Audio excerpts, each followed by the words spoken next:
Folks, what you're looking at here will probably go down as the biggest stock market breakthrough in history. This one stock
Hey, y'all. Giving people time to log in. That's what I was doing. That's what I was doing because this is something kind of new and I wanted to test it out. Give me a moment to take this down, you guys. Oh my goodness. Oh my goodness. I never used this one. So there it is. Hi, everyone. Big transformation from earlier today, huh? How is everyone doing? It's a Friday night. We have nowhere to go because we're in quarantine. We're in quarantine. We're in quarantine. So I said, well, let's get on. Let's get on the internet. Let's talk. Let's chat about some stuff. I don't even know what we're gonna talk about. We can talk about whatever you want to talk about. I don't know what we're gonna talk about, but let's talk, shall we? Mhm. Okay. I don't even know how this is going because right now this is totally different from any live I've ever done, you guys, because we are live on YouTube right now. Hi, we got our regulars on YouTube. We have a wonderful group here. But then we also are live on my personal Facebook page, and then we are live on my business Facebook page as well. Interesting, huh? So we're gonna see how everyone gels and meshes and all of that. And this is going to be great because we have a lot of nail techs in here. We'll have nail techs coming in from all over the world, literally, because we have nail techs from all over the world on Shecago Nails and Makeup. And then we have clients as well, or people who have questions for nail techs or vice versa, or things you want to ask potential clients. And we're just going to talk about regular schmegular stuff. So this is a Q&A. What does it say? Ask, what does this say? Ask Shecago. Oh, wait, let me take this down. Let me take this down. Hold on, I'm so excited because I don't know how this is going to go. Let me take this down, though. This says, ask Shecago. Well, it says anything. If you saw the thumbnail, that word right there is anything. So you can ask me anything unless it's disrespectful. I'm just going to let you know, like, I'm not going to answer that. That's disrespectful or whatever. We're not going to be cursing at each other or anything like that. We're going to keep it respectful and fun and smart, but we should have some really good discussion. There's a lot going on in the world. So how you doing? How is everyone doing today? Let's see who we got in here. I can't really tell with the Facebook because all of that is new, but I'm going to go to the top here with the comments. So let's see. We got Cassandra. I don't know if she's in here, but I think that was from earlier. We got Chrissy. Hey, Chrissy. We got Keandra's Creations. Hi. Keeping Nettie. Hey, you were in the live earlier, and I got a whole nother live. A lot of stuff I get content just off of reading what people are saying. I'm like, that needs to be addressed. This needs to be addressed. So, but today is just general. It's not necessarily nails. It's whatever you all want to talk about. Live Q&A session. Hey, Crystal, how are you? Hey, Offspring. I hope I'm saying that right. Free. Y'all got y'all beverages? Because I sure have mine. It's a Friday night. I don't care what nobody say. Grab you a beverage. You better go open up that bottle that's sitting up on your whatever collecting dust. Crack it open. You only live once. Who says you're going to live to be 70, 80, whatever? Enjoy today. Enjoy right now. Okay, we got Regina here. Hey, girl. Hey. Okay, we getting right into the questions, huh? Okay, so I'm going to answer their first question. How am I? How am I? I'm doing good. I'm just seeing who's in here. I do my little shout outs when people first come in. So, wow, you guys really have questions. And tonight is a night where I'm like, I'm not doing anything. I'm chilling. So, let's see. We got Elizabeth in here. Hey, girl. See, these are some of our regulars. Elizabeth, hey. I think we got Crystal in here earlier. And Ebony was here earlier. I did her earlier. I gave her a pedicure earlier. Hey, Miss Ebony. See, I wouldn't have known that was you because that's not how you book. But hey, girl, and ask questions, ask away. We have Niski Monroe. Hey, did I already say hey to Keep It Netty, or maybe I saw you earlier? I don't know. Hey, you're new. Yes, you are new. I always know when people are new. I know who's new and who's the regulars because we come in and we be talking. It's the same old people. We just talk and we don't have no problems. We just get into it. And it's funny because when we talk about stuff, we don't always agree. We do not always agree. And we're just going to talk about anything today, but it's no love lost. my thing is when you don't see that when people don't see eye to eye, it teaches you that not everybody thinks like you, not everybody has the same heart as you, or there may be something that you can learn, you know, or you can teach. So I see she got another question right there. So we got Melinda. Hey, Melinda, how are you? See, we're regular. I said it right. Yeah, I'm like, I don't know. But I've seen you in here before too. So what do we want to talk about? I see you all jump right into the questions. You all and give me a moment to breathe or anything. Oh my God. So what I'm going to do is I'm going to pull up the first question. And remember, it doesn't have to be about nails. It could be about anything. That's why I started this other channel, and I'm just kind of testing out the waters here because this is supposed to be some new this software is supposed to be upgraded and it allows me to, post upon many platforms and all of that. So I'm just testing it out. So it doesn't have to be that. It doesn't have to be nail related. It could be about life, love, whatever. But I'm testing this for the Shecago show. That's my other YouTube channel that is up and running. Haven't started recording on there yet, but the Shecago show. So that's coming up. So let's get into the first question. Let's see here. Where was it? Huh. How long, Danielle says, did it take me to master? How long did it take me to master acrylic nails? So what I'm going to do is hold on. Oh, wait a minute. No, I don't even have to do that. How long did it take me to master acrylic nails? Well, that is a weird question for me because there was no one specific moment. Because if you follow my story, I've been doing nails since I was a kid, literally. Like I used to do the people in my neighborhood and everything. So I've been making money doing nails since I was in 8th grade, literally. So it was just really, really like a natural thing. Like I said before, I used to get in trouble around the house because I would make fake nails out of Elmer's glue and put it on the furniture, wait for it to dry, pop up, and make fake nails that way. I don't know where I came up with that, but I think it was just a natural thing. What I will say is that acrylic nails, for you to become good at it, I would say if you, depending on how often you are practicing, see, a lot of people think they're going to watch a video or take this class and they magically going to be able to make all this money, and it don't go like that. It's really a skill. So I would say the average person takes about 3 months to get really decent, 3 months, and I would say a year to become a good master at it.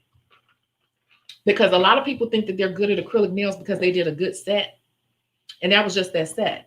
And a person who's really a master at acrylic knows how to do any type of nails, because you're going to get people with those little nubby nails. You're going to get people with walnut type hard curved over nails. And it's just like, that's when you become a master. It's easy to lay acrylic on a person with a nice nail bed. It's hard when you're dealing with people who have chewed up cuticles. Their cuticles are not even perfectly round. They got like indentations where it's pushed up. You'll find all those sort of things. So then you got to learn how to get acrylic in those little crevices and make it all blend. So laying acrylic is one thing, but knowing how to handle different types of hands is a totally different beast. So I say 3 months to become really comfortable with it, but really more like a year to become a master at it. Yep, that's my answer. Did you like that? I hope that was a good answer. Was it? Okay, we're going to move on.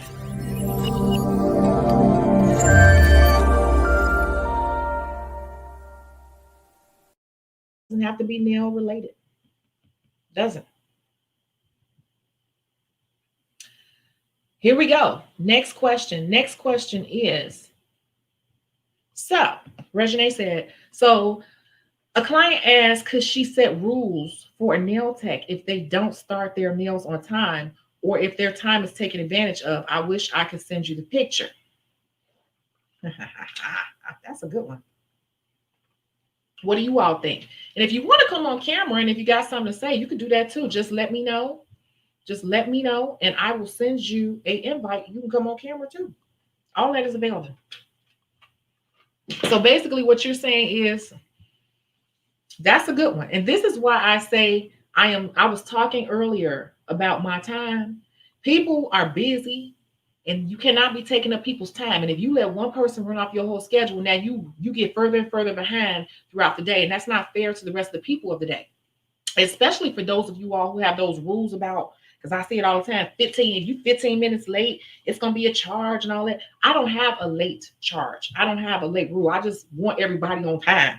Now, if you don't show up past 15 minutes or so and I don't hear from you, I'm just going to charge the card or, whatever. And if it's too late for me to fit the whole service in, I'm just going to cut the service. But, it just depends on the circumstance. Sometimes people are late and I don't have anybody behind them. I will still go ahead and take care of that person, but I will not allow anything to throw my schedule off because it's not fair to everybody else.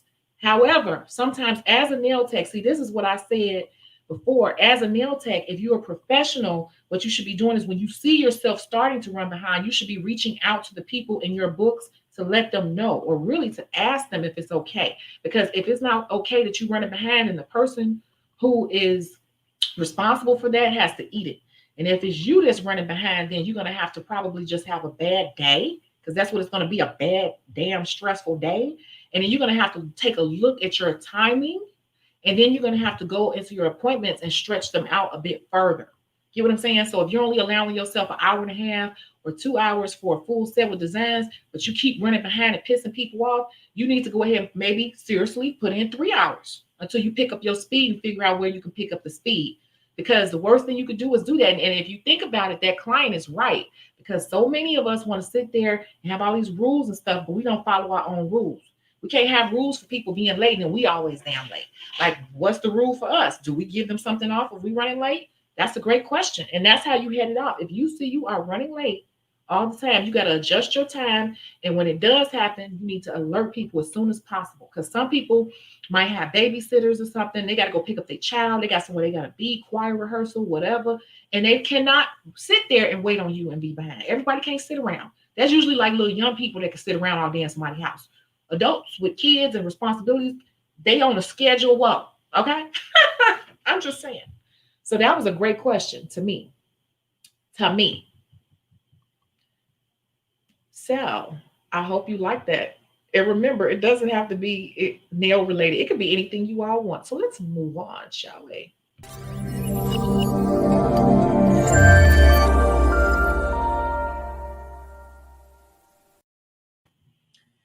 You said, oh, what do you see happening for the remainder of 2020 going into 21?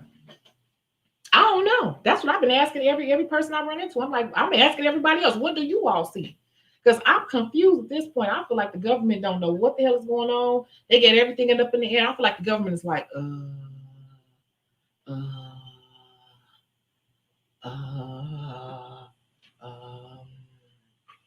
um, let's just not say nothing. You tell me. I can't call it. I cannot call it right now. We are up in limbo. I can't even call it. I don't know. Let's see. Let's see if Shecago knows. Maybe. See, I'm Tanisha today. I'm Tanisha. Let's see if Shecago knows. Oh, Shecago, do you know what's going to happen today for the rest of the year? I don't think she knows. I don't know. She doesn't know. We don't know. It's a mess. That's all I can say. To me, it's a whole mess. I need to clean these glasses. They were just sitting up in the case. I have not worn them in a couple weeks. I love these. I saw these in Vegas and I had to get them. I don't know if you can see that. These are my little Gucci shades because they remind me of Run DMC. I had to get them. Anyway, you said you already subscribed to the new channel. Yes. Can't wait to upload. Yeah. I got to get myself together. I'm still trying to get my mojo right. A lot of content creators right now, we are all of this has drained us artistically. So a lot of us are trying to get back in the groove. And that's the truth. That is really the truth. I follow a lot of people and they're saying the same thing. So how to deal with nosy clients. That is a good one because I have them and I'm so silly. I don't even care, but let's dive into that.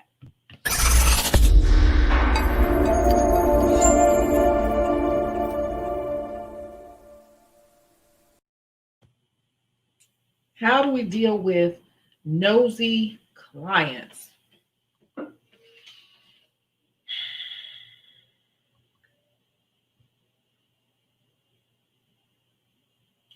We talked about that before. How that's like when people start asking you, oh my God. That's when people start like asking you questions like, how many people you got today?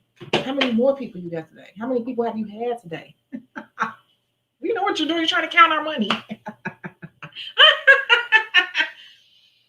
Hmm.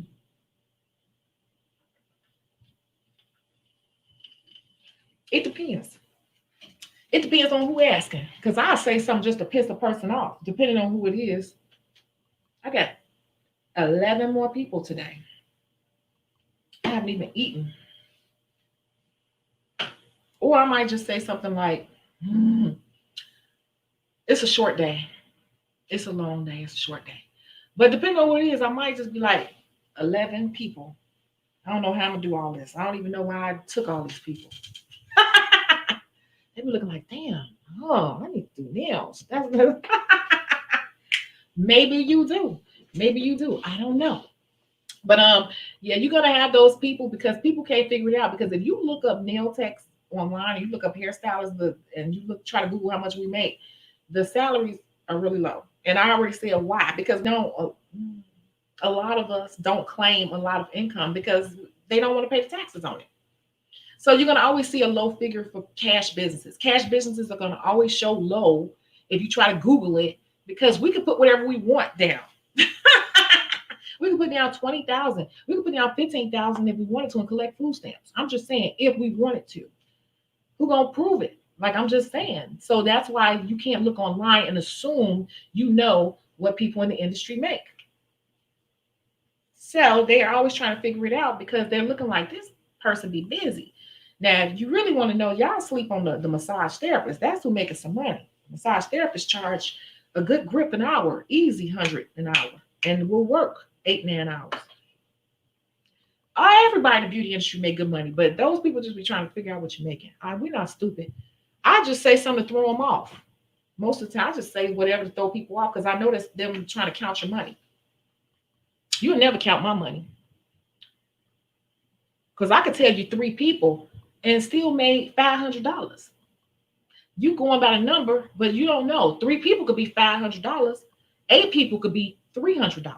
You get what I'm saying? So it don't matter because 8 people can be a little fill-in, 2 repairs, a pedicure, a set of lashes, a full set. And then 3 people could be one person get pedicure, full set, lashes, brows done, I don't know, the whole shebang, and then they buy product too. And then that's one person. One person can easily be 150, 160, 175. So people be asking those questions. They really not figuring out nothing when it comes to me because I could say 3 and 3 might make you feel like I ain't making nothing, but 3 could be 500 easy. I could say 4 or 5, that could be 6, 700 easy. I could say 8 and it's still a slow day for me. It's just a busy day. So you can't, it depends on what I'm doing. So just say anything to throw people off. Or let me tell you something else you could do. You could just come back and be like, this is gonna throw them off if you do this. But if most people are not bold like me, I'll be like, why? Just ask them why. Why? Why you ask me that? Why? Put them back, put them on the spot. Just saying. Okay, I'm gonna keep moving.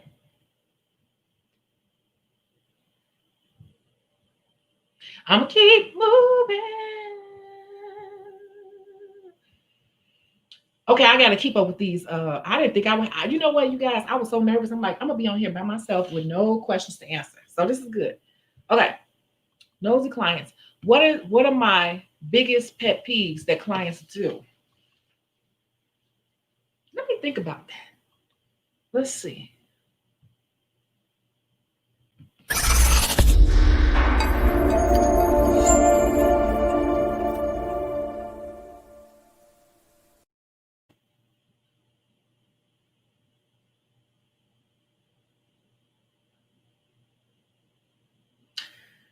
Okay, this is one of my biggest pet peeves.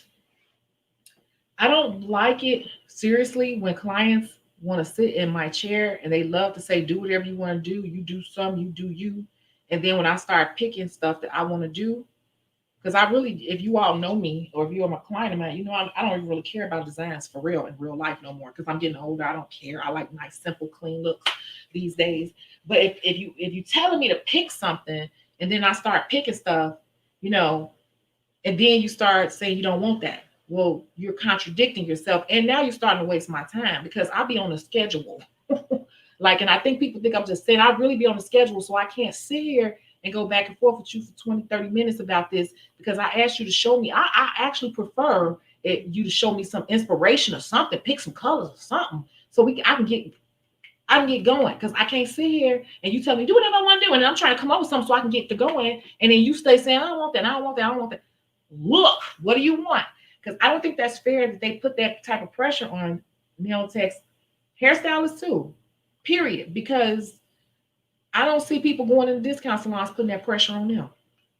They tell your ass, pick a color. And what you do? You go pick a color. And by the time they call you and tell you to go sit at station 7, they expect you to come with your color with you. And if you got 2, 3 colors and you be like, which one you like? And they be like, that pretty, I like that. And they keep working because they ain't gonna spend that much time with you because they on a schedule too. So that's my biggest pet peeve when people want to sit there and have me on consultation mode and they really don't want to give me the creative freedom. You saying you want to give me creative freedom, but you're not giving me creative freedom. So then I just be like, well, what do you want? Because then I'm like, you wasting time because designs take time too. So that is one of my biggest pet peeves, especially if I got a tight day. So I hope that answers the question. Ah. Next question. What gives you drive these days to do the things you need to do in general to be successful? This right here. I'm just kidding. Sometimes it's this right here.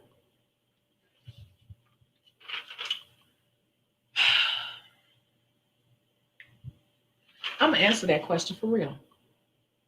And if you don't play anything else back, play back what I'm about to say.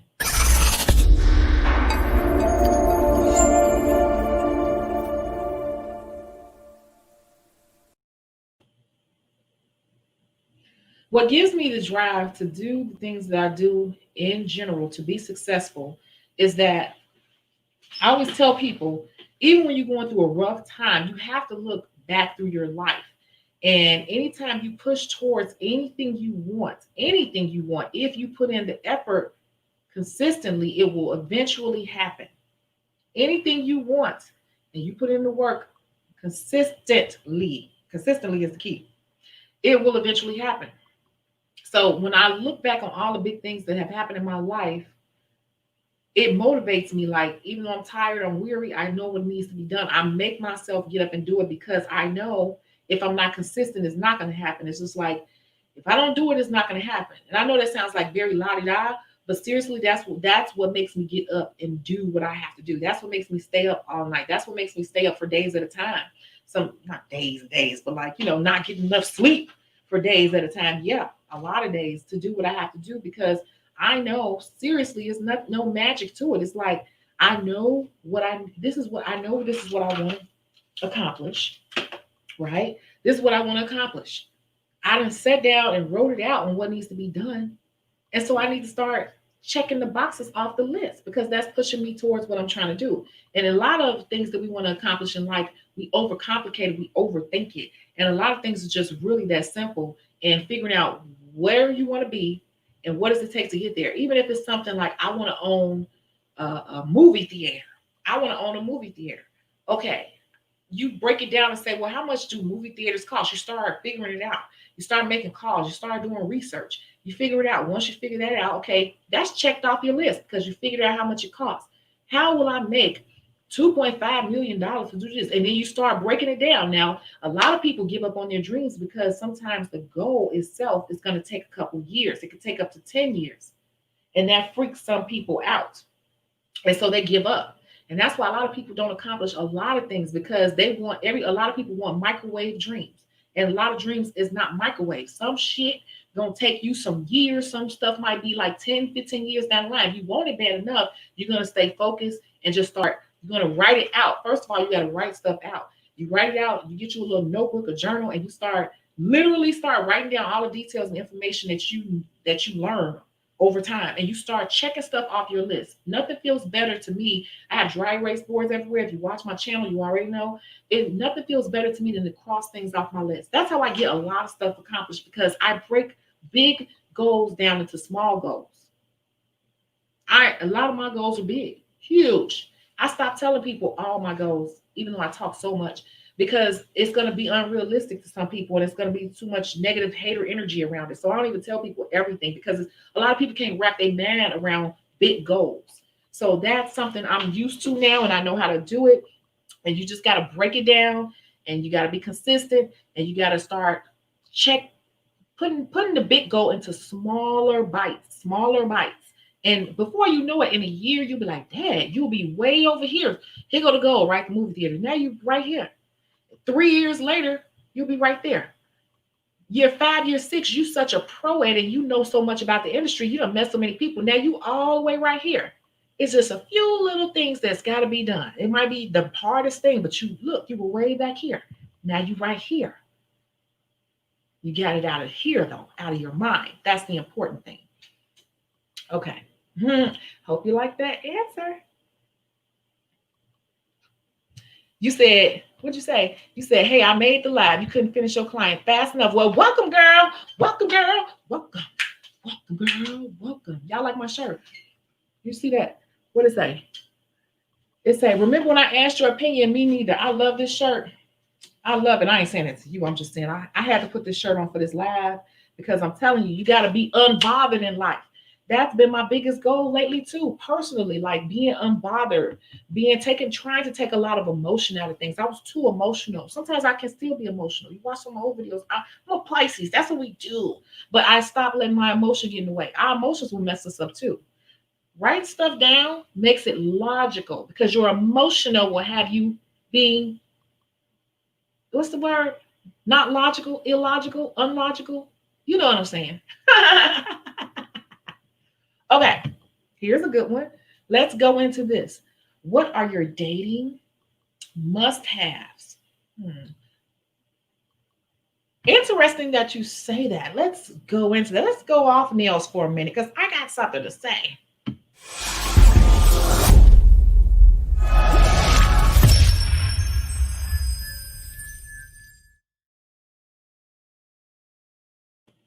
Woo, child. You know what? That one right there. That's such a good question that I want you all to go and grab. Seriously now. Go grab your cocktails, whatever, your beverages. Go grab your beverages. We're going to take a quick little intermission, because mine is kind of empty. We're going to come right back. Get your stuff. Seriously. Let's get into this.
Okay, that is such a good one.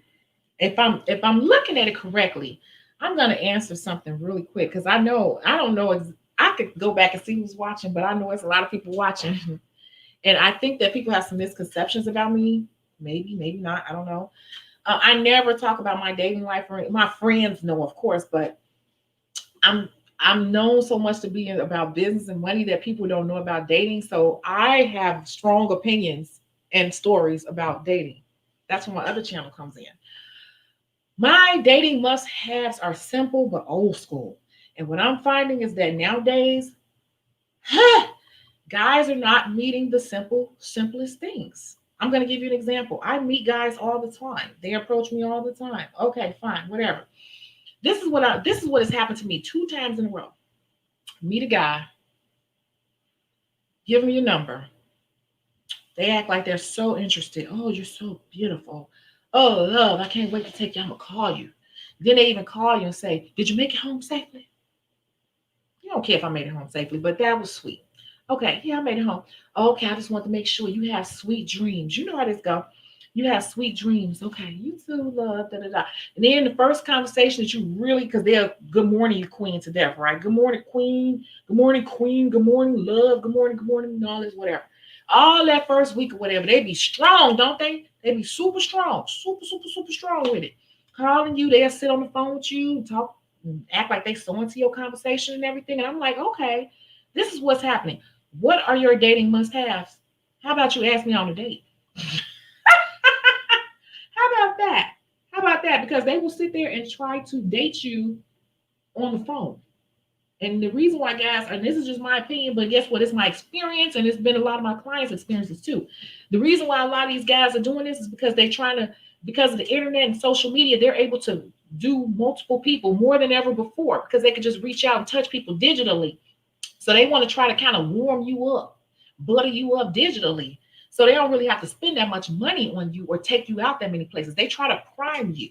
They're trying to prime us over the phone with all these good morning queens and stuff. They can have one or maybe two good long conversations with you. And then the rest of that is just going to be like sexy text messages. And shortly after that, they're going to start asking you sexual things. And that's what my dating experience has been. So you said, what are your dating must-haves? To ask me out on a real date and actually execute it. Because like what happens is after that first week, they always try to test the waters and say something sexual. And then I'll say something like, well, when we gonna go out? Like, you want to go out? You want to party and stuff? Oh, what's your favorite place to go? I try to like even coax them that way. And even if they, let me tell you something. The last 2 guys, they were like, "Oh yeah, we're gonna go to this crab house." Da, da, da, da, talking about the king crab legs. I'm like, "Oh well, these crab legs are so delicious and nutritious. When are we going?" I don't say it like that. I say it in a seductive way. Oh, that sounds good. Oh my goodness. Okay, I haven't been there. We should go. Okay, I'm gonna take you. You know what's up? What you doing this weekend? I'm like, well, I think I'll be free in the evening. I haven't booked up my weekend yet, so let's do that. He's like, bet it's a date. Bet we're gonna do that. That's what's up. All right. Well, I'm going to get off the phone. You know what I'm saying? I'm gonna get off the phone. I'm gonna hit you up in the morning. You go ahead and have sweet dreams. All right. Do you know 2 times in a row I've had guys do that in a row, and then the day of they disappear. The day of the date, they disappear. So you say, what are my must-haves for dating? How about plan a date and actually execute the damn date? That is what I'm running into. It's a hot mess out here. And then I'm talking to a lot of my friends. They are going through the same exact thing. I'm talking to clients. They're going through the same exact thing. Nobody wants to date anymore. Everybody wants to vet everyone, and everyone wants to prime their victims via text message or on the internet. So they don't have to put in that much effort or spend that much money because they're dating a million damn people. That's what I think. I'm gonna move on from that. But that's what the Shecago show come in talking about this stuff right here. Okay. So I have a softer side of me, but they are not. Man, these dudes, they getting real lazy with it. Real lazy.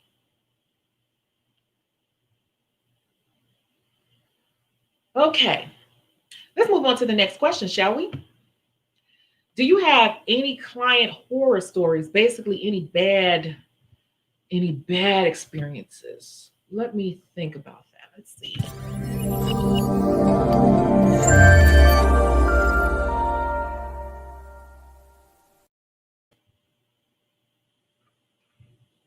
I have people that give me problems all the time, and I have people that no longer. I'm like, I'll never see them again, and I don't care.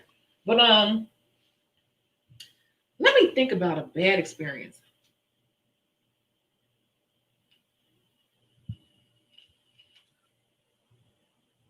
Yes, I vape. I like to vape. I think I already told you all about that client who I've had on and off over the years who threw some nail polish on my car before. It wiped off.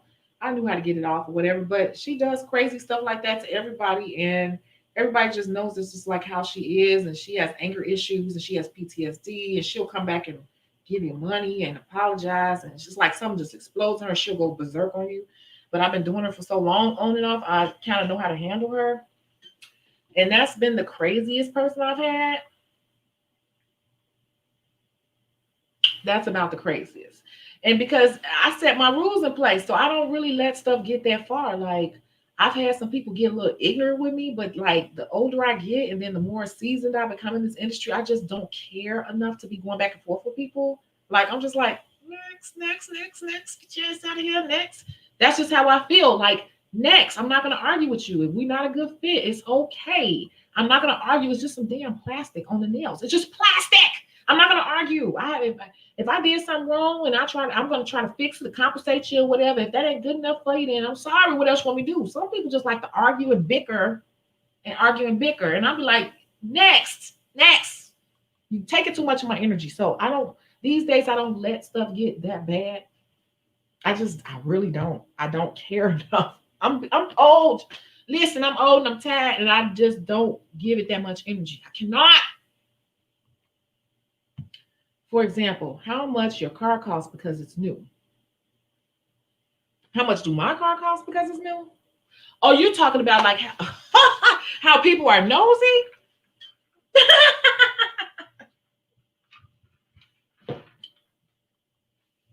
I'm like, what?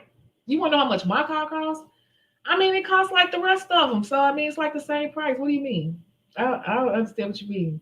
Anyway, girl, and I'll just change the subject. I would never answer it. I would go all the way around. But if you piss me off, then I will just start like saying stuff just to piss you off. Like, how much your car costs? I'm like, girl, that one right there that I got, it's like 60,000, but I paid cash for that. I paid cash for that one. Yeah, that one's cash. Actually, my last boyfriend bought it. I don't know. He already had it. He just gave it to me, but I know that those go for like 60,000. You know, since you want to be nosy, I'm gonna give you something to even just to cringe your little grind your gears. If you want to know, I'll tell you something. You want to hear something now? I'm just saying. So my tongue could be quick, but most of the time I just like slide around stuff because people can be nosy. Okay. Okay, we're gonna skip ahead because I see we have what we call here a power chat. Thank you, Miss Harlem. Thank you, Miss Harlem Winston, for that power chat here. She said, I love what you're doing with your business. What do you think about people getting involved in Susu groups? Would you do it? And when I have a lot of questions, you guys, you know the power chats I always come in advance. The power chats you always skip forward to your power chat. So thank you so much, Harlem. And what do I think of these Susu groups? Oh my God. Oh my God. Why you? Oh God. Oh God. You know, this is a sticky one right here. And I'm not going to go too deep into it because I don't get too much into that. But I'm going to tell you, I'm going to say something. And I want you all to just think, because some of you are probably in a Susu.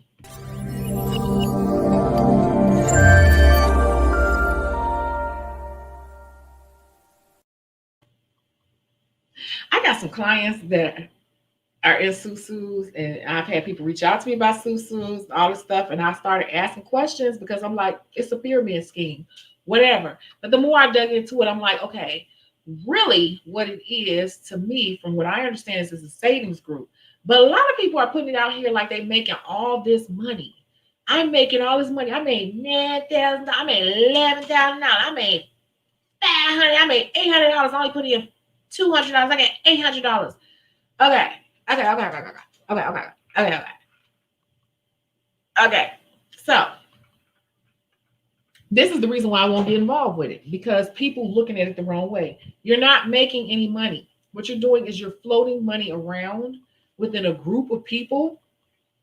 And what's going to happen to me is, yeah, when you get in those groups, the people that get in it first, they're going to make money because the pyramid is building. I still call it pyramid.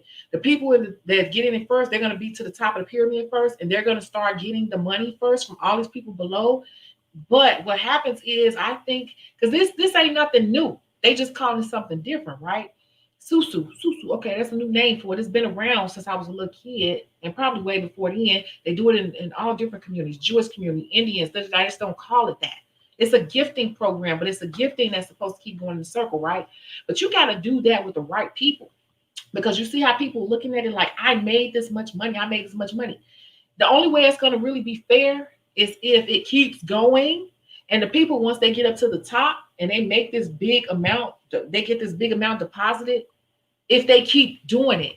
But if people start dropping off like flies, then the people who got in at the bottom are going to get burnt. Okay. And that's the part that people don't want to talk about. That's the part that I piss people off with. But I'm a numbers and business woman. So I always look at things in the whole picture, and that's what it is. And so when you're doing stuff like that, you got to make sure you're doing it with people you trust and people that you know are financially responsible. Because if you start doing with a whole bunch of people and they just start bringing in strangers and shit, now you got like 50, 60, 100, 200, 300 people. A lot of those people, if they make a little money, they ain't gonna keep doing it. They're not gonna keep putting their money in. And so somebody gonna get shorted, and it's gonna be down at the bottom. Because if that susu or whatever, if it collapsed, the people at the bottom gonna get burnt, because they will never see their way up high enough to get those big amounts. Some people are gonna get burnt. So it's like, you make money, you're not really making money. You get gifted, but once people start falling off and they don't keep circulating the gifts around, if depending on where you are in that, you can really get burnt. And that's the part that people don't say. And then also, people don't never say how much they put in before they made that amount. So I choose not to fool with it, because that's nothing new. That's been around for years and years and years and years. They just put a new name on it, and they always come and go. They come and go. They come and go. Like every 10 years, these come and go. Every 10 years. And my question is, if it's so much money to be made, why do they fall off? The reason why they fall off is because people don't stay consistent in them. People don't keep rotating the money. People get the big money and they stop participating. One of my clients said that he was in one, and then they were saying like 18 people or something hadn't paid in that week. So it's like, you got all of you get up here, but then you got people that they're not consistent. And so that throws off the numbers. And then you're promised all this money that's coming to you on this pyramid, because that's what it is. And it won't come right all the time unless everybody is 100% on board. And when you start dealing with strangers, that's like very risky, and I'm not going to risk it. But that was a great question. Thank you so much. Thank you, thank you, thank you.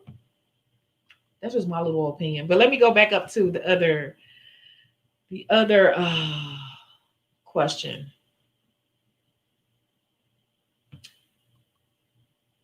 What are things a nail tech can do to keep their body in check and prevent back and neck strain over time? What do you do? That's a good question. Let's see.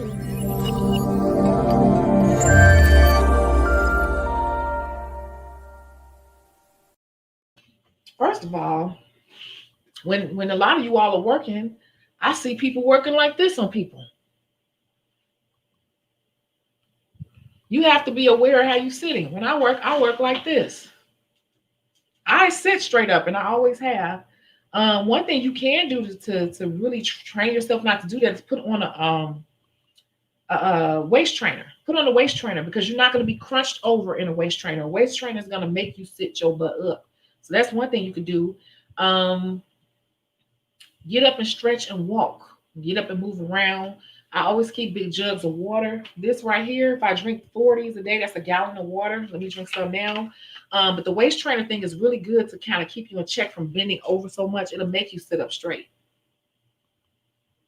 Mm-hmm. Mm-hmm.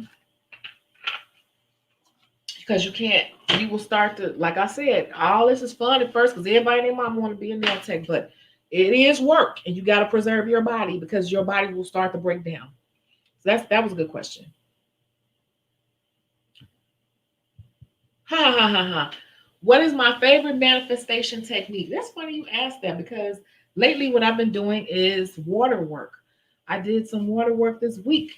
I manifest with, I watch Sparkle Marie on YouTube. Do you all watch Sparkle Marie? And she talk about the water. It's like you do it with two glasses. So basically, what's the name of it? Quantum jumping. That's the name of it. I do quantum jumping.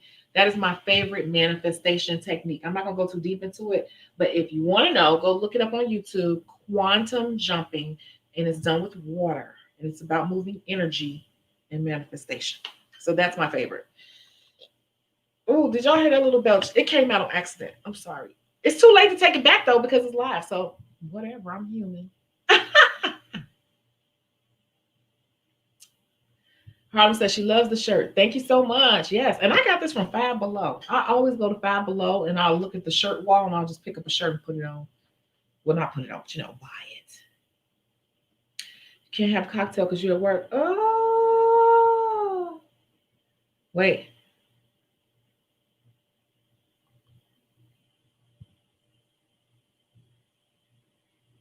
Yeah, and about that dating thing, this is what people are saying, the Netflix and chill. I blame Netflix. Ha! Ask me out. That's funny, but so true. Men don't want to date you. They just want to get in the panties, man. Let me tell you, they are trying to date us via text message. I never remember in my 20s or even my early 30s, I never remember so many men texting me good morning and good night so much. Maybe because back then you had minutes. But man, I swear to God, they were good morning, you Deb, good morning, Queen, good morning, Queen, good morning, Queen. It's like 10 of y'all he doing it to. Whatever. But taking you on a date, that's like pulling teeth. And if you get out on one date, you good. Two, oh, you best to be smashing on the third. You better be really on the second. There is no dating. And I've heard a couple guys even say, you need to get your mind out of that 1950 stuff. This ain't the 50s no more. That's old school. Oh, well, I'll stay old school. Because so many people think if you are single, you must be miserable. And I know so many people that's in relationships and they miserable. But they love to front on social media like they not. But they miserable. I'd rather not be stressed out and somebody cheating on me and expose me to diseases and shit all the time. I'd rather be over here doing exactly what I want to do. Any little thing I want to do, and I ain't got to explain myself to nobody or nothing. Any needs I got. I know I take care of needs. I'm sure you do too. People just love to assume like, oh, you need to be putting up with more. You need to put up with their mess. No, if it don't meet my base, those are basic needs. Date me. You're not gonna text date me. You're not gonna cyber date me and then want to start talking sexual. Oh, send me a naked picture. Send me dude, take me on a date. Buy me a French fry, something. You just ask me to see my hoo-ha, and you won't even buy me a French fry with some cheese. Like, are you serious? And guess what? When that happens, I stop responding altogether. I won't even reply back. I'll just be like block in discussion. I do. I told y'all, the older I get, I don't care. I don't care. Next. There's millions of guys out here. After someone retires from being a nail tech, where do you think you would see yourself? Wait. After someone retires from being a nail tech, where do you think you would see yourself after? Most retired nail techs end up being teachers. If they're married, they just don't do it anymore. But if they're not, a lot of them end up being teachers. That's what I'm seeing. They're going to become nail teachers. A lot of nail techs are cosmetologists, so they'll become a cosmetology teacher or a nail teacher. That's what I'm seeing. That's not going to be me, though. That's not going to be my. If I do it, it definitely won't be my only way of making money. It'll probably be just something for me to get out the house. Because, I believe in like 5 to 7 streams of income at all times. What are some of your hobbies that aren't work related? What do you do for fun? Don't point to your drink this time. Okay. What do I do for fun? Well, I was in a bowling league. I joined a bowling league just to get out the house. And it's too time consuming. I cannot be committed to something like that for 30 something weeks. That was too much. I was so ready for it to end. So I also make jewelry. And I don't know if you know that, but well, you don't know. That's why you're asking that. I make jewelry. I am a jewelry designer. I make jewelry. I have a whole section over here where I make jewelry. I also do switch plates and stuff like that. So I am a crafter, right? And I also play The Sims. I've been a Sim head for over 10 years. So I like to play The Sims and play alternative life online. That's another thing I like to do. Let's see, what else? That's enough because I don't have a lot of time. So I'll make some jewelry. I'll play The Sims. And yeah, those are things I like to do. And I like to hang out with my friends and just I like to barbecue a lot too. I love to grill. I like to barbecue. I ain't gonna say grill. It sounds so gas. I don't like gas. I need some charcoal. I like charcoal and I like to barbecue. Okay? That's fun too. London is in the house. Hey Elizabeth. And London is saying, hey London. Y'all, I ain't gonna put you on the spot like that, London. I almost did it. But London's doing good. How do you deal with jealous men concerning you making good money?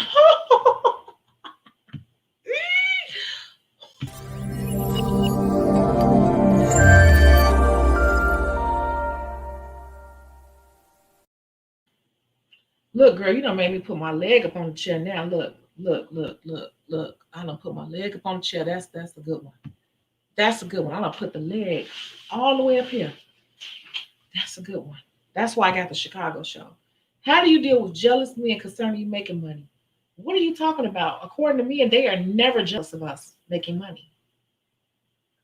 Funny you mentioned that because right before I came on live, somebody was bashing me, not bashing, but going up against me because I was saying something. I was watching a video and a guy in the video was basically bashing a girl for being a nail tech. And I came in on the comments and I said, do not assume that nail techs don't make money. We make good money easily. I said six figures easily. Don't assume. And so all these men are kind of coming and combating me. And I made that comment over a week ago. But they swear they're not jealous. They don't like us making money. They contradict themselves because they say that we don't act feminine, but then you want us to be in a feminine space. You want us to be in a feminine space, but then you want us to go 50-50, which is a masculine trait. Which one you want? You want us to be in our feminine space and let you handle everything and pay for everything, or do you want us to be your damn Craigslist roommate and go 50-50 because that requires me to make some money? Don't be mad because whatever I do makes more money than what you make. How do I deal with it? I don't deal with it. I'm living my best life because I am not the one to dim my lights to be with someone. I know a lot of women do that. I do not. I do not. I do not. Because I am truly happy doing my own thing. The right one gonna come along. I cannot dim my light to have a one right now. I'd rather wait for the right one who can handle me and what God blessed me with. That's how I feel about it. Okay. I know too many women. You know, I call that pick Misha syndrome. When women dumb themselves down and dull themselves down too much, that's a pick Misha. And pick Mishas need to sit back and learn what makes them truly happy because that person could do you any type of way. And now you put too much happiness and stake. You bought too much stock over there. You need to buy stock in your life. Don't ask me how I feel about that, honey, because that is the problem. And I was doing that for a moment, like when I would go out. Even now, I can't really tell people everything I got going on because it's too intimidating for most people. I'm not even gonna say men, most people. That's the truth.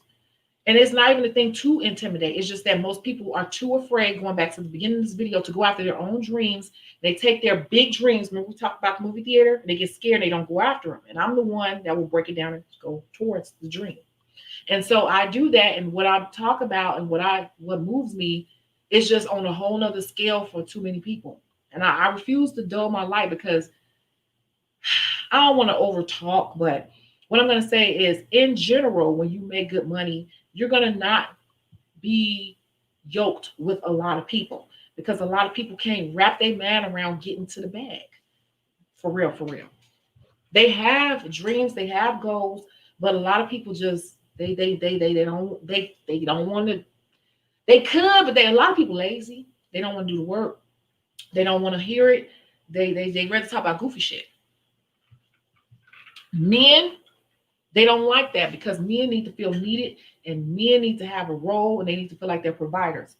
And so to me, when you're making good money, you're doing, well for yourself. I feel like you got to make sure you find somebody who's comfortable in themselves, comfortable enough in themselves to allow you to be you. Because if you got to be with somebody, you got to dumb yourself down and just act like you're just less than to be with somebody. Then to me, you have low self-esteem because you don't think enough of yourself to just even weather life without dealing with that. Okay. So I just personally won't deal with it. And they're just like you're doing good or you may be making money, you need to level up how you're out here searching. You need to level up who you're attracting. It's something off your energy that's attracting people that are not on your equal. Okay. And not even to say that you're better than a person. When I say equal, I mean like a person who can sit down and have a real conversation about things that you like to talk about. If you like me, I like discussing money and ideas and travel and I like taking thoughts and turning them into to reality and seeing what it does. Like I like creating opportunities. You can't get with someone who is just used to working in a damn warehouse and doing just being told to go move box A to over there to the corner all day. If they content with that, you two are not gonna be evenly yoked. And so that person is gonna grow resentment towards you because it's not that you're better and it's not anything like that. It's just like that's not their purpose here on this earth. So you're mismatched with that person. You need to let that person go be with somebody who you all are not gonna make each other happy. So that's why I say not on a level. When I say level, I mean like you're not compatible. It could be just a sexual thing, really, and you think you're compatible, but you're really not. Okay. So a lot of people that's why I say control of emotions is so important. That's what I've been working on. Control of emotions is important because in business and love and everything, if you don't sit back and put some logic to things, you will find yourself bumping your head up against the wall on a lot of things in business and in love. Sometimes we got to take our emotion out of relationships and be more logical because are you really happy? Are you really happy or are you just afraid to be alone? Because sometimes you need to be alone and do some soul searching or kind of switch up or level up the way you hanging out or where you socialize and all this so you can get somebody that can meet you where you need to be. You need to be stimulated right here and you over here trying to be stimulated over there.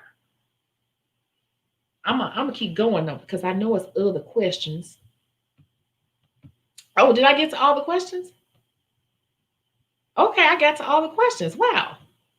So that's what I talk about. I think I'm going to talk about the Chicago show, because to me, that's important.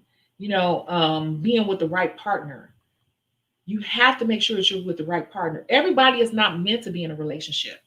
Everybody is not meant to be in a relationship right away.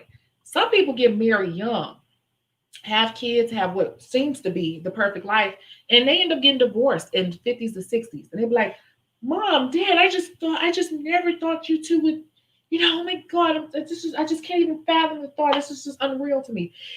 Because their season has passed. That's what they were there. That's what their journey was on this earth to be together. But now they hit their 50s and 60s and they put it in movies all the time. And then when they get to 60, they act like they can't stand each other, or they just figure out like we're not in love anymore. We're just like best friends. So we love each other so much that we're gonna let each other go and explore other opportunities romantically, but we will continue to be the best friends.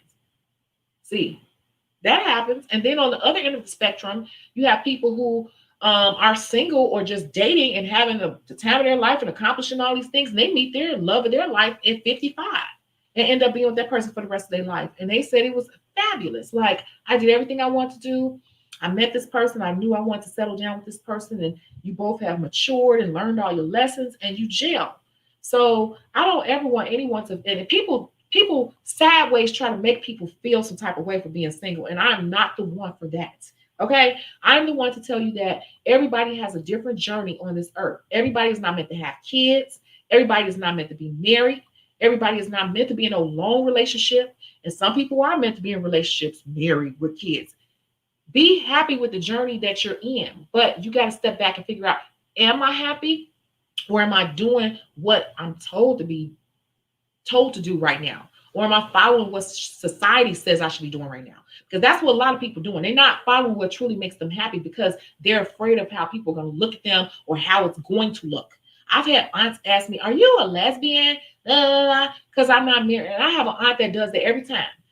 When you going to get married? When you going to get married? When you going to get married? And she asked me like the past couple of years, I'm asking, are you a lesbian? I'm like, look, I have to get her straight. I have to get her right on straight because I'm over 40 and you're not going to be like checking and asking me stupid stuff. I said, look, if I was gay, I would tell you. Okay, I'm grown, and this is exactly what I said. If I was gay, I would tell you. I wouldn't be ashamed of being gay. If I was gay, I would tell you. I would introduce you to the chick. I said, I'm not gay. I said, but what's if you were out here in this dating world today, you would know that it's pure garbage. And I have my stuff together and I don't just settle for anything. And most of these guys don't even want to take you out on a date. I said, but I really wish you would quit asking me that because that's offensive. And I don't want to be like, you know, other people in our family who've been married multiple times or in bad relationships. Because the funny thing is, people will push you towards that, but then the people that are married and their husband beating on them or cheating on them or alcoholic, a drunk, drug addict, y'all talking about them too.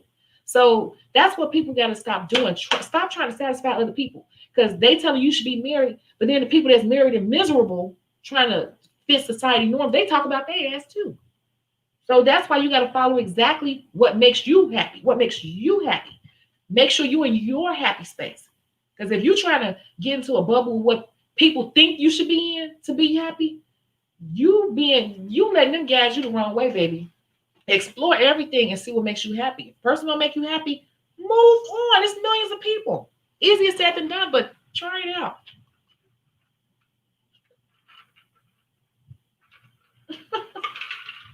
And I mean that. I mean that. Okay.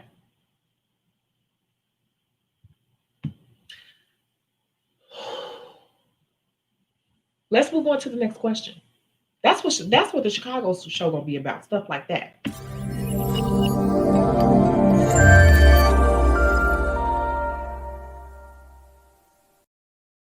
How do you keep your makeup looking beautiful after doing pedicures all day? Between the mask and the action of doing them, my makeup smears or just looks horrible. Any tips? I don't wear makeup when I'm working. Yeah, I posted another video today. You see how I look? I don't look like this when I'm doing nails. I sweat. I don't wear any makeup or anything. I might put on some concealer because and I don't even do that as much as I should be these days. But maybe some concealer and pat it with some translucent powder just to set it in place, really, really tough. That's pretty much it. When I'm working, I am working. When I'm working, I ain't get to sweating. When I'm working, I'm moving around. I don't wear makeup when I'm working. Only time I wear makeup is if I'm working downtown in a spa or something or a high-end hotel or something, they want you to do that. And it does affect your tips. So I will put on more concealer and powder it out, but I won't wear a full face. I'll just put more concealer and maybe a shimmery gloss and some eyeliner. That's it. But I could never wear a full face of makeup and work. I just cannot. I cannot. I don't. So that's my answer to that. You put on some concealer and do some translucent powder underneath the eyes, and that's about it. Anything else gonna be a problem, and you're gonna start probably looking waxy midday, really waxy by end of day. And I hate to see people running around here looking super waxy because their makeup is oxidized and over oxidized. And now it's just oil on top of oil on top of oil. So if you are getting oily throughout the day, I would just suggest concealer in this area and keep it blotted with a towel throughout the day. If you sweat, take paper towel and instead of wiping your face, you're gonna pat. You're gonna pat because you're gonna pull that moisture through that translucent powder, and that's it. Everything else, just let it be your natural skin and just pat your skin with paper towel throughout the day.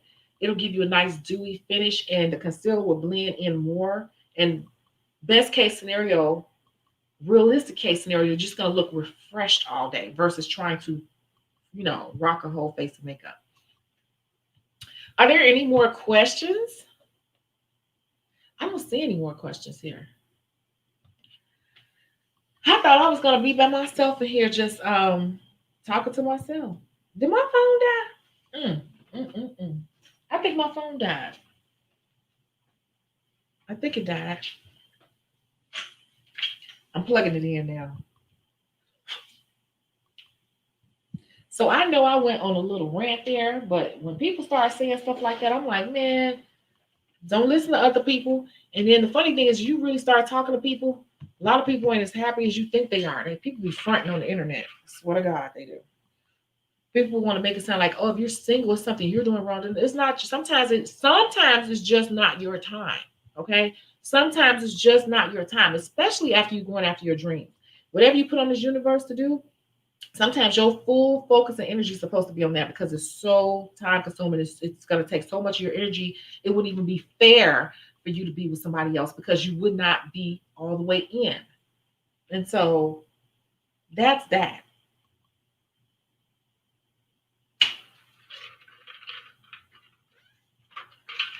I got a question and I'm going to put it up here.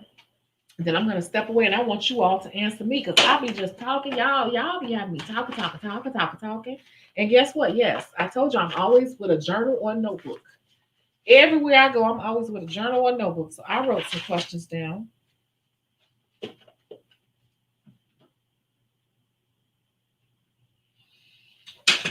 Here is the question. Hold on. I'm about to type it and I'm going to leave it up here. And then when I come back, I hope to see some answers. Don't make me do all the work.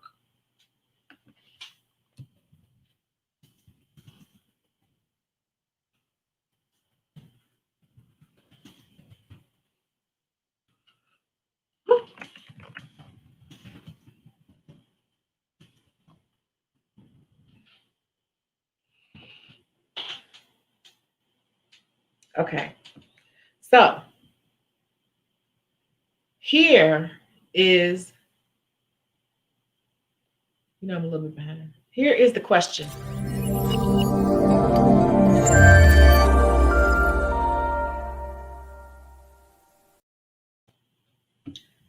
What is a major flaw you need to work on?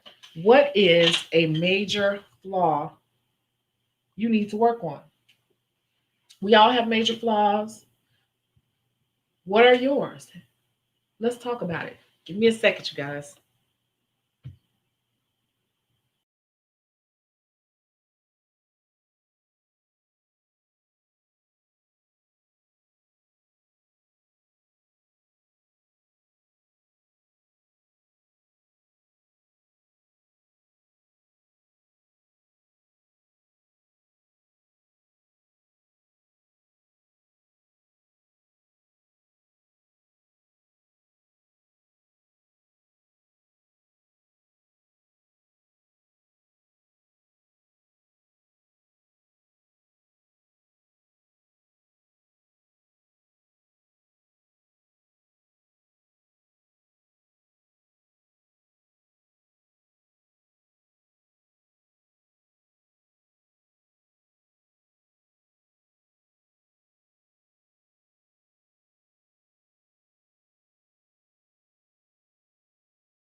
I think I see some comments. Thank you for not just making me do all the work. I want to hear some real flaws though. I want to hear some real flaws, not no frilly stuff. Like, oh, I eat too many M&Ms every week. Nah, no, okay, whatever. We all do stuff. I want to hear some real flaws.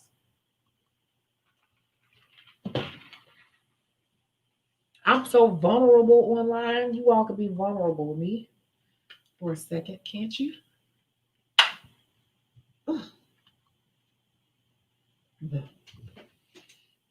Oh, I just my little funky look because I was gonna straighten my hair. It just didn't happen. I don't feel like it. I'm tired. I took my gel off. I couldn't do both in the same day. I couldn't after I make everybody else cute. I'm so lazy with myself. Hello, Sandy. Speed. We're talking about in life, though, in general. Courage. That's a good one. Let's turn this down a little bit. Wait, wait. I'm turning the light down a little bit. Wait. Courage. That's a good one. Somebody said speed, so we got speed, courage, balance, and procrastination. That's a good one. Trusting people. That's a good one. Because as you go on in life, it is really hard to trust people. Whoop! Being on time. hmm I've gotten a little bit better with that. I mean, like, not. The funny thing is, when it comes to work, I'm on time. But I mean, like, being on time to events and stuff. That used to be a bad habit of mine too. Because you try to get the nails perfect, then you recheck yourself. A lot of times we spend too much time with the pre-work, and really, I slop through the pre-work, and because I want to spend time perfecting afterward. And a lot of us double work. I've said that a lot of times in videos. Painting the nails to the cuticle smoothly in lead color acrylics. I just want to do beautiful, perfect nails.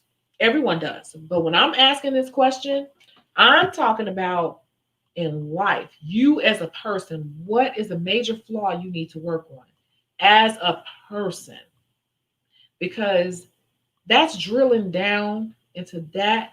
But a lot of things that we do or we want to do stems from character flaws, overall character flaws, just like overall personality flaws, character flaws. My communication is always a learning process. Yeah, that's a good one. I'm working on that too. Some things don't get interpreted or perceived the same by various people, and that's a good one because I have that same problem because my voice is very flavorful. Full of flavor, and I speak very boldly, and it throws a lot of people off, and it offends some people sometimes. And it's just like I'm just full of emotion. Like I'm really not emotion. I'm very passionate when I say stuff. So my passion for certain things can come off as like I'm mad or whatever. No, I'm very passionate. Like I want you to get what I'm saying. I really mean it. I really mean it. Like listen to me, Linda. Listen, Linda. Listen, Linda. Listen, Linda. Like that. So that's a good one. The light is better. Your face was shining. Was it? Okay, good. I need to turn it down then. Okay, let's go. I'll leave it there. Stay in focus. That's a good one. Stay in focus was a good one. I'm a runner. I run from my problems. I will stop talking to a person for years to avoid things. Whew. Whew. Whew. I like to confront things. If I stop talking to you for years, that's because I plan on never talking to you again.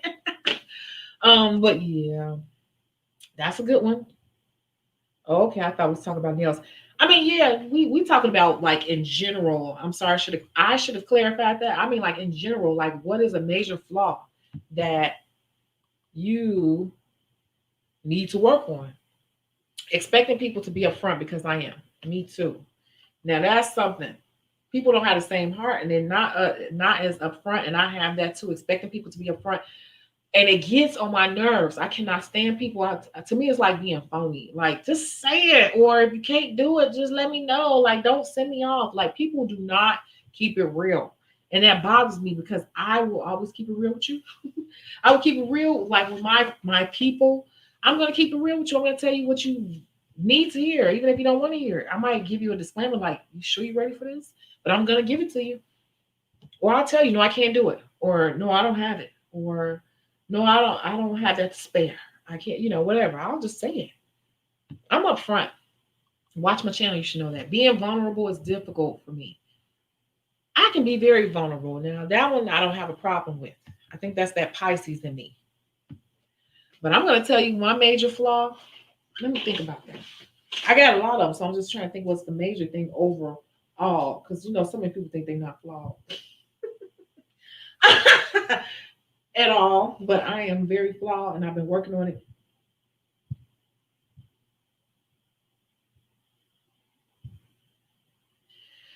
I would say that my major flaw that I need to work on is, well, I have been working on it for a couple of years now, not taking things personal, not taking things too personal. You know how people say don't take it personal? That used to always bother me because I'm like, well, if they did it to me and they said it to me, why would I not take it personal? They did it to me, they said it to me, it affected me. Why would I not take it personal? The reason why I say that's my biggest flaw is because me taking everything personal caused me to react to everything. Even up until like 2 years ago, majorly react to every little thing that would happen, or even big things that would happen to me, or people did me wrong or did something bogus.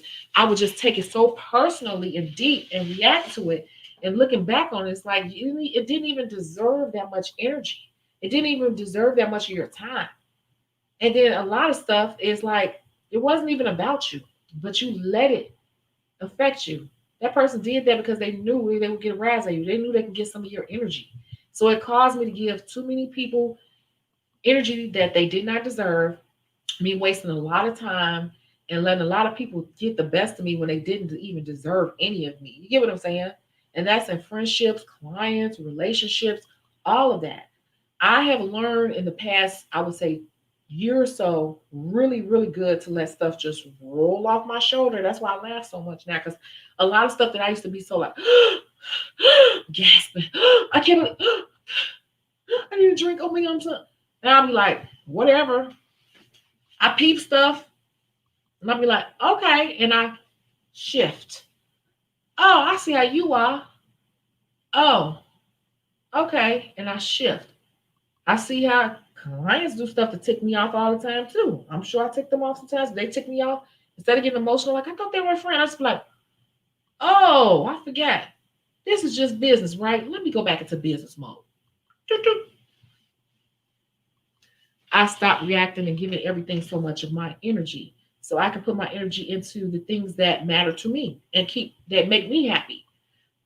Because people gonna disappoint you, baby. I promise you. So that's my biggest flaw. Taking everything so personally and it allowing me to put me to make me emotional and reactive. And now it's hard to get me to react. Now I have kind of turned to an asshole because I will react in the way that you don't want because I'm unbothered. I'm actually going to turn it back on you and have you triggered. I stop letting things trigger me. It's weird because I'm a Pisces, but we usually always emotional and they'll change it. But for me, I'm either super concerned or emotional. Or I'm like unbothered, untriggered, and I will actually like start laughing at it and turn it back to you. And it's funny that you're trying to trigger me. Like once I realize it, it becomes a game. Once I realize you're trying to trigger me, it becomes a game. I will win. That's just me. And I am back on my square thinking like that too. So that's why I was asking, like, not with nails. What is your major flaw personally that you need to work on? Because all of that trickles down into a lot of things you want to accomplish and why you don't accomplish it, right? So I'm just going to use one. 3D Buff 3D Nail said, stay in focus. Staying focused, period, is it's like you're all over the place, right? You probably do many things. And that I mean, like in general, if you step back and look at that, that's like, wow. So you need to do what? You need to get you a notebook and you need to figure out what you want your life to look like in 3 years. Well, by the end of this year, by in 3 years, in 5 years. You need to figure out what that looks like, and then you need to break it down backwards to figure out what needs to be done. We can't do everything now. So that's the thing. You got to start writing it down because your mind is so complicated. It'll start doing all like.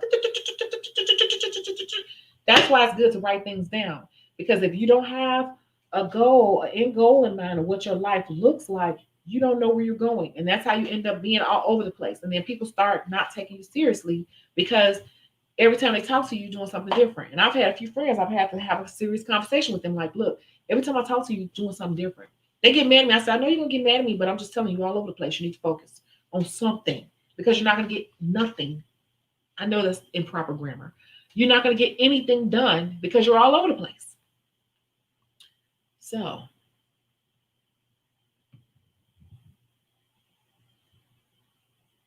I use that as an example, right? So I'm just gonna take a few more. Shakita said balance and procrastination. That's a good one because it goes back to what I said in the beginning. Overall, if you don't have balance and procrastination, that affects everything down to wanting to be a nail tech or whatever else you want to be. You can want to be a race car driver and a nail tech. Procrastination will have you building up fear in your mind. Procrastination gives you time to sit back and bounce things around your mind because ultimately it's easier to bounce things back and forth in your mind until you convince yourself on reasons not to do it instead of writing it down, figuring out what it looks like in the best case scenario, writing it down and figuring out what steps need to be taken to move towards it. Because a lot of times we think we want to do something, and when you write it down and you start taking steps towards it, you find out you really don't like it as much as you think you do. With nails, a lot of people think they want to do nails. And I had somebody reach out to me from my past and I'm in nail school and it's so fun. I said, it's fun now and it will be work later. And I know people don't like when I say I got a couple of clients that's trying to become nail techs. I don't care. I don't get intimidated. I don't care. But I want people to understand like it ain't all fun and glitter. So that's the thing. Like, let me tell you the best way to look at procrastination. Procrastination is just something in your mind. Start making it real to see if it's real for you. Because in your mind, everything looks attractive. Everything looks attractive in your mind. You know, in the beginning, it can either look like a disaster or like your dreams. The only way to find out if it's a disaster or just a dream or, you know, your best life ever, either or, is to start putting it into fruition to see how it feels in real life. So that's that's how you kind of have to say it. You're not gonna know till you try. That is just that simple. You will never know until you try. What's the worst case scenario? Are you gonna die? Did I die? Did you die? You didn't die. Okay, you found out you loved it and you moved forward, and you found out it wasn't really for you like you thought once you really got into it. But procrastination in your mind is a terrible, terrible rabbit hole because it's all scenarios. Procrastination is just all scenarios in your head playing over and over and over. You have to try it to find out. That's the only way you can knock that out. That one thing that's on your list that you think you want to do, the only way you can say yay or nay to it is to do it.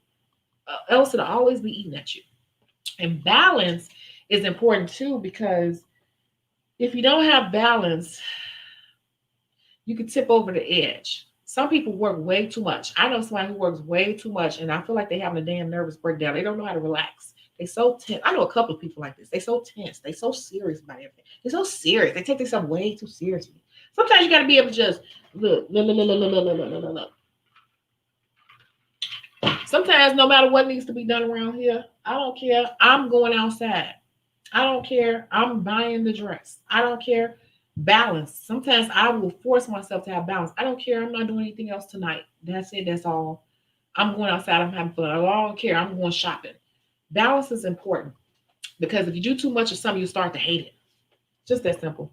Trusting people. I don't say I don't trust everybody either. I'm always looking at people outside of my eye because I know how people are. I'm going to tell you, in terms of people, human beings, I go off what they show me. I don't care what people say. I go off what you show me. People say friend all day. People say I love you all day. People say you the best all day. I go off what you show me, and that's how you get treated. You get treated accordingly. So you ain't got to trust everybody. People in the world are not nice. So just go off what they're showing you. Whatever your vibe is showing you that they are, that's probably what it is. I'm just saying. People are not nice. Everybody don't have the same heart as you do. And so,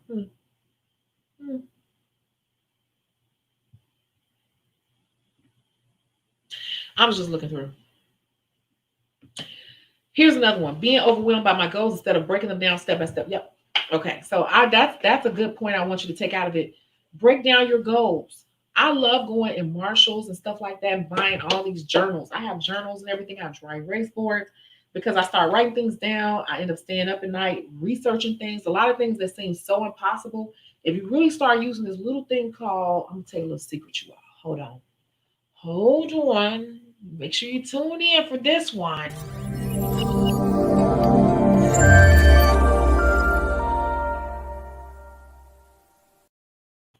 Google. I was gonna say something special. Google. Google is your best friend. I'll be Googling everything. I'll type in the most. Look, I get real regular with Google. How do I do this? What does XYZ mean? How do I do this? How do I do that? Can anyone, I start whatever, sometimes I will just type it out how it is in my mind. You'd be surprised with the information that comes up. Anything you want to do, start Google. Google is your best damn friend. Everybody with the latest iPhone and just uses to be on social media. Google is your best friend.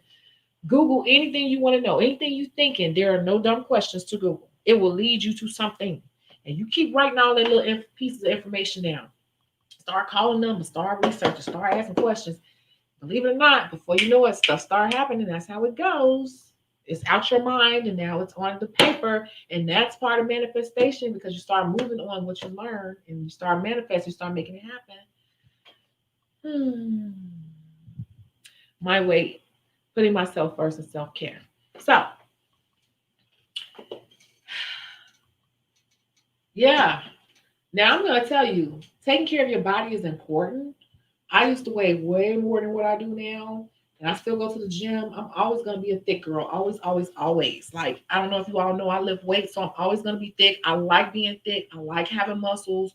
That's just me. I like being in the gym. Being in the gym, lifting weights makes me feel good. It's hard at first mentally, but you will get addicted to going to the gym because it makes you zone out. And then you're looking good. You're detoxing. Your skin is radiant because you're flushing. You're sweating. That's important. You just got to get past the first couple of hurdles of you got to get used to like pushing your body. But after a while, it becomes you start releasing endorphins and chemicals and stuff in your body that you will start to crave it, and then you will want to take care of yourself. So, hey, J1, I haven't seen you in a while. Welcome. Emotional eating. Emotional eating is just energy misplaced. Emotional eating is energy misplaced. So if you have some things you want to do, anytime you feel like you emotionally want to eat, you need to find things in the house, right? We already know all this. I'm gonna tell you something. Like if you like chips, a good substitute would be cracklings or pork skins. Believe it or not, it sounds fattening, but believe it or not, it's not fattening, and it is full of protein. You just gotta find things that you like to snack on. I talked about pickled okra before. Those are the type of things I snack on late at night. Pickled okra is like nothing. It's nothing, and I love munching on pickled okra. Beets, pickled okra, cracklings, sabritones, all those. Those things are high in protein or like low to no calories and great snacks, so just start figuring out a way to get out of it. Instead of thinking about it so much, start writing down like, what do I need to do? What should I go to the grocery store and get? Make a little list, put it in your pocket and take it and go start just moving towards it. Even if you mess up 4 out of 7 days. So what? So what? You did it 3 days. The next week, keep going. That's how you do it. You can change. I used to be like 100 pounds heavier. You can change anything you want to change. I keep telling you all. And I lift weights now. Like I'm telling you, you can do it. Um, See things and swim in the other directions. Pisces gang. Huh? Yeah. I can go from I care so much to hashtag unbothered. What did you say your name was again? I'm mastering. I'm not all the way there, but I have mastered that. 2 years ago, I could not do that. But I can go from I care to what? What did you say again? I wasn't listening. Like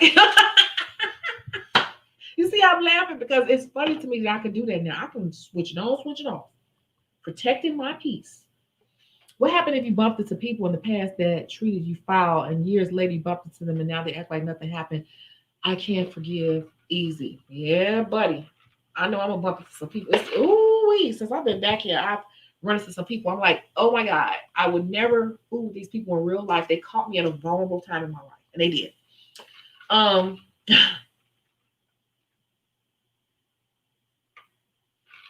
I'm petty though.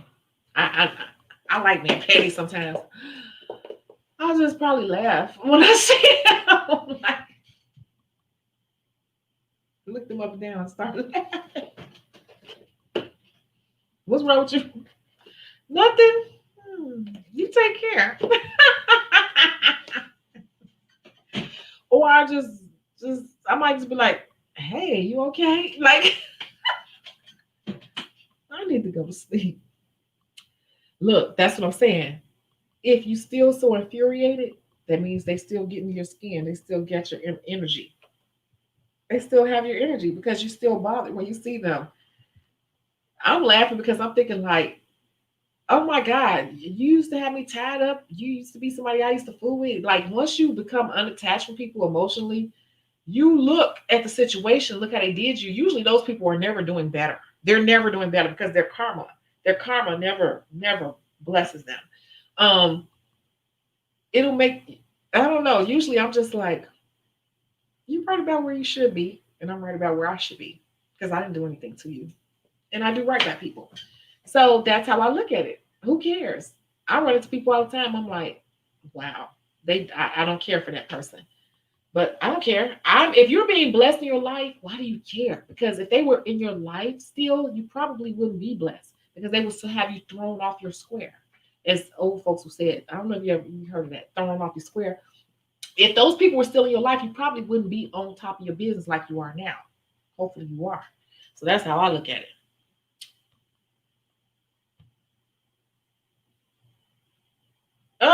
New policy. Where have you been? You coming in late. You said I'd like to send you some of this stimulus money for a consultation. Well, today is Q&A, so it's funny because I'm answering questions now. But Shecago Beauty Source is where the consultations are, and you can book 30 minutes or an hour. It's up to you. But if you have a question, you can ask it really quick. We haven't been on here this long. So y'all don't know. I've been online talking for up to, some of you all know, 6 hours straight. hmm Some of my lives have gone up to 6 hours. How? We have good conversation on this channel.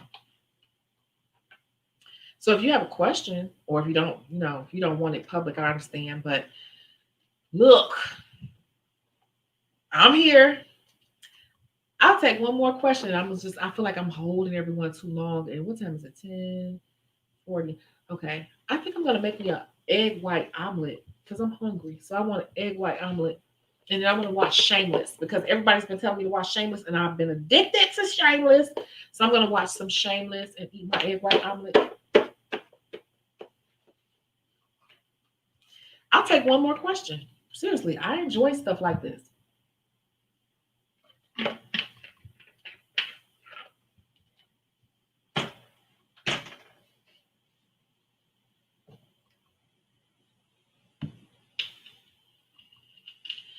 No, thank you all. You said best TV ever. Ever, ever. Well, ask me a question. Say something. I really want you all to, okay, so let me tell you something too. When I ask that question, like what is the flaw that you need to work on, a major flaw, um, I probably come off cocky to a lot of people, and that's fine. And you know what? I don't really care. I've always been like the same person since I was in grammar school, and that's why I posted live on my personal Facebook, my business Facebook, and my YouTube. People who've known me since grammar school can tell you I've always been the same way, even as a kid.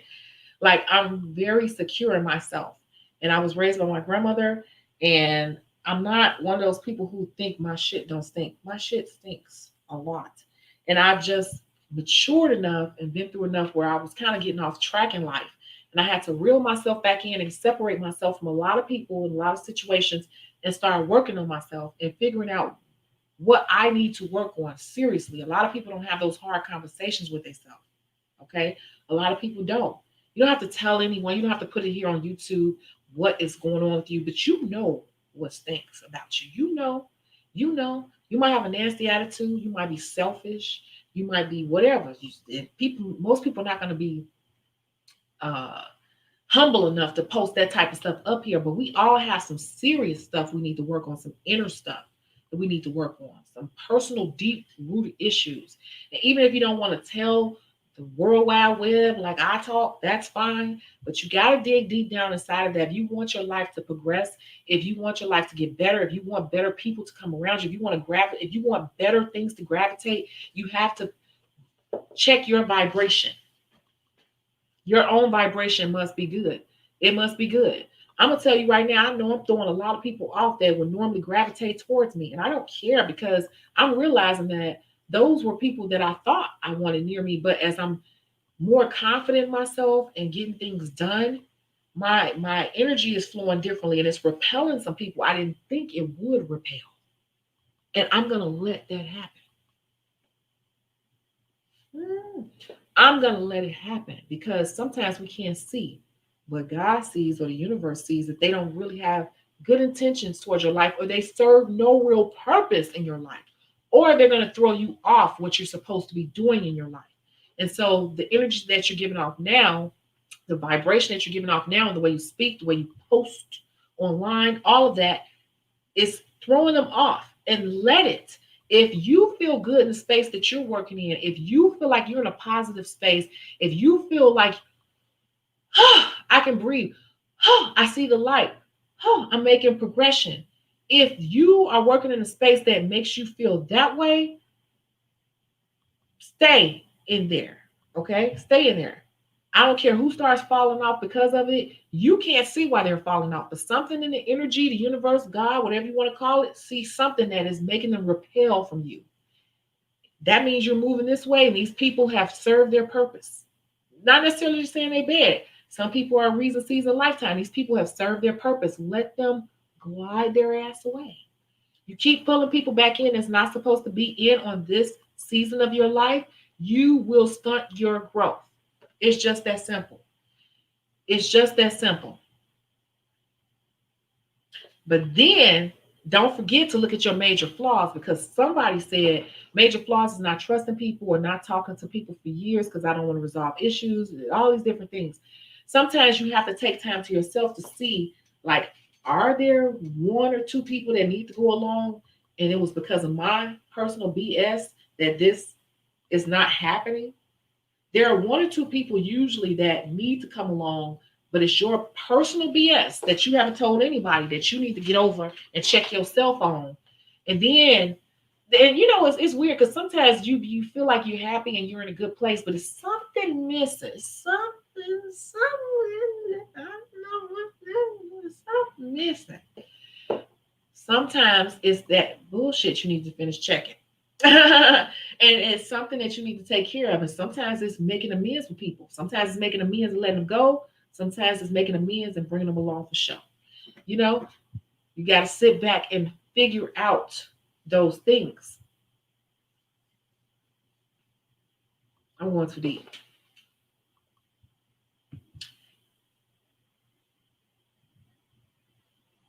You said you plan on going mobile to people's homes. What type of protective gear do I think is appropriate?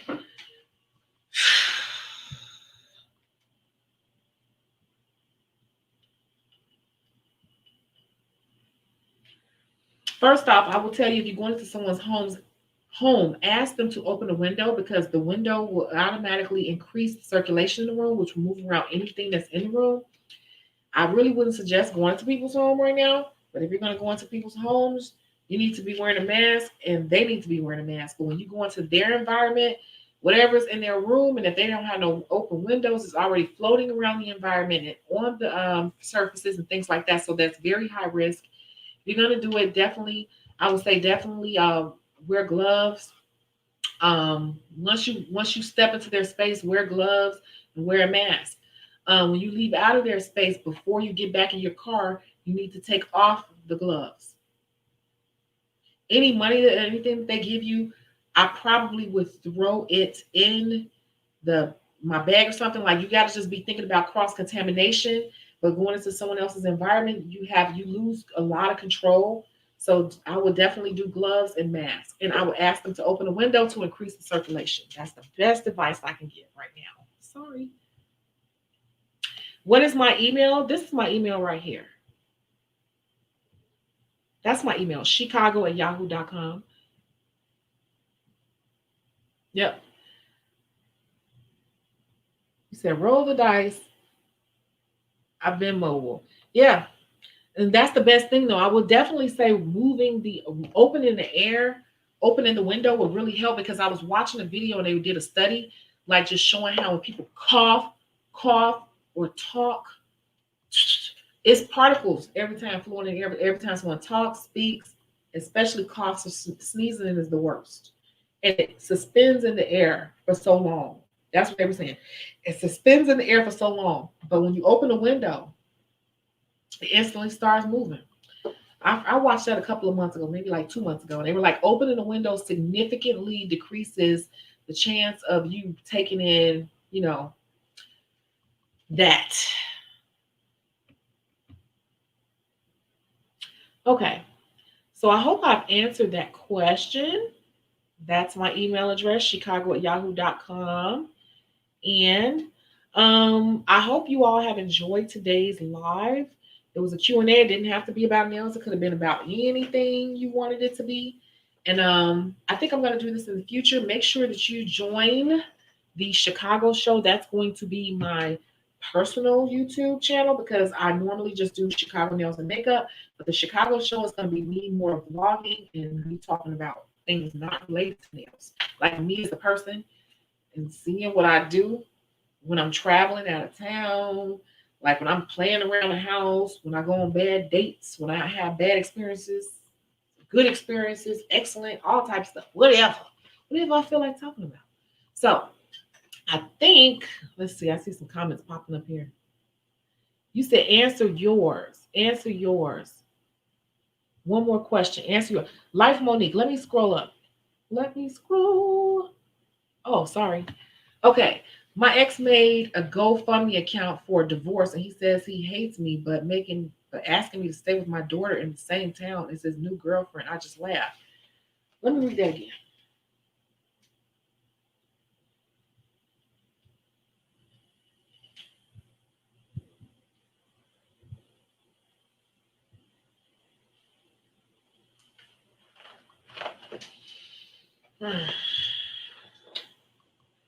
You should just laugh. And I don't have kids, so maybe my opinion is wrong. It could be. But I'm gonna tell you, I would do what's best for my daughter. Because when you're dealing with situations of separation in relationships, emotions are high on both ends. And so somebody has to step back and say, what is best for the child? Whatever is best for that child, that's the way I would move. That is the best way I would move because people get real petty and stuff. I've done it. I've been there. I've been the attacker and be attacked, whatever. But you got to think about what's best for your daughter. I would kind of sit down and assess how she's processing all of this because a lot of people don't realize that kids morph and the way they think is changed by what we put in front of them and how we show how to deal in relationships and separation in life. And so sometimes kids can have a really good, tough wall exterior of them inside that's how you see those kids that all of a sudden, like I'm watching Shameless, right? And I'm all the way at the beginning. And it was showing how the daughter, she was like this nice little daughter, but she was a little hoe or whatever. But out of nowhere, she just turned to like this grunge type chick and spray painting the walls in the house and acting all out. She was acting out based on what was happening in her household. So sometimes, kids won't say anything, but what I do notice is that sometimes you'll see a dramatic change in their personality and their emotional state and everything, and they won't talk to anybody about it. And they'll be going through some heavy stuff and won't tell you. So to me, in this situation, the most important thing is the child. And you all, whoever's being petty, somebody gonna have to step up and be like, forget all that. What's best for the child? That's my answer. And I don't even have children, but I think that's a good answer.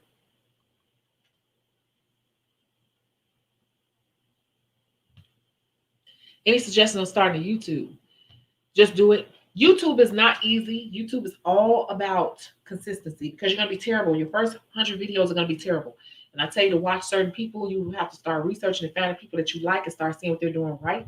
And just start recording. There's no magical cure for any of this. There's no magical formula. A lot of this is getting out of your head and just start executing. Like I said, write it down. I'm going to start my YouTube channel. I'm going to set up my YouTube channel by the end of the month. I'm going to name it. I'm going to pick out a name by the end of the week. I'm going to start it and set it up by the end of the month. I'm going to record my first video on this date. And then once you get past that hurdle, then you say, I'm going to record 2 times a week or whatever. And then before you know it, you're a YouTuber. It's just that simple. But it all starts with planning it out. So you get from this, get it out your head, get it over here, and then start what I say, moving towards that. It's really, life is really like that, period, no matter what it is. He slandered you on GoFundMe. That's crazy, but okay. You gotta look at it. Why is this person giving you so much energy? Because they still emotionally hurt. I had an ex do that too. Out of nowhere, they all of a sudden want to post their new girlfriend every damn picture. But before you was single and ready to mingle. But now all of a sudden you want to post this person and make it like you so happy. She should have been insulted because it was like he never claimed the girl before, but all of a sudden started claiming her. And I would have been insulted if she was smart enough to see like he doing it to piss her off or whatever. But she probably felt proud of that.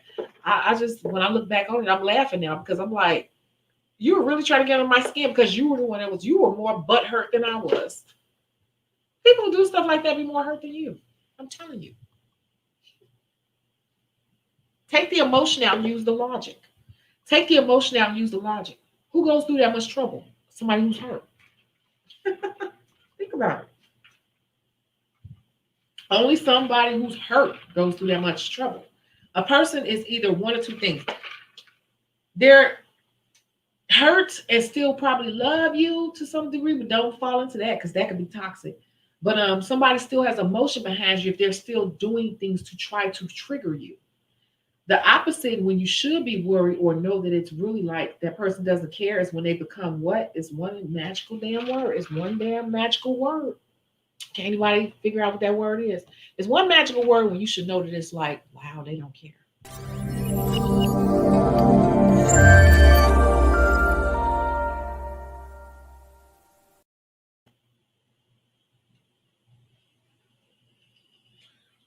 The word is indifferent. Indifferent. When a person becomes indifferent, that's when it's like you're fighting a battle by yourself. As long as the person is doing petty stuff and trying to prove things to you or try to get up under your skin, that's because they still care. They're still emotionally triggered by you. Now, it's up to you if you want to stay emotionally triggered with them, or you need to learn how to become indifferent and learn how to not be triggered and get out of your emotion and become more logical and think about why you split from that person to help you move on and get more on the logical side of your brain instead of the emotional side of your mind. And after practicing that for so long, you start to laugh because you'll figure out that this person, you'll see it plain as day this person is doing it to try to piss you off. And then it'll become funny. If that makes sense. If that makes sense. So I think that's it. I'm gonna go ahead and log out for the day. And I hope to catch you all in the next video. Make sure that you are subscribed to Shecago Nails and Makeup. On Instagram, you can follow me, Shecago1. And that's it. Share, tell a friend, and I'll catch you guys later. Bye.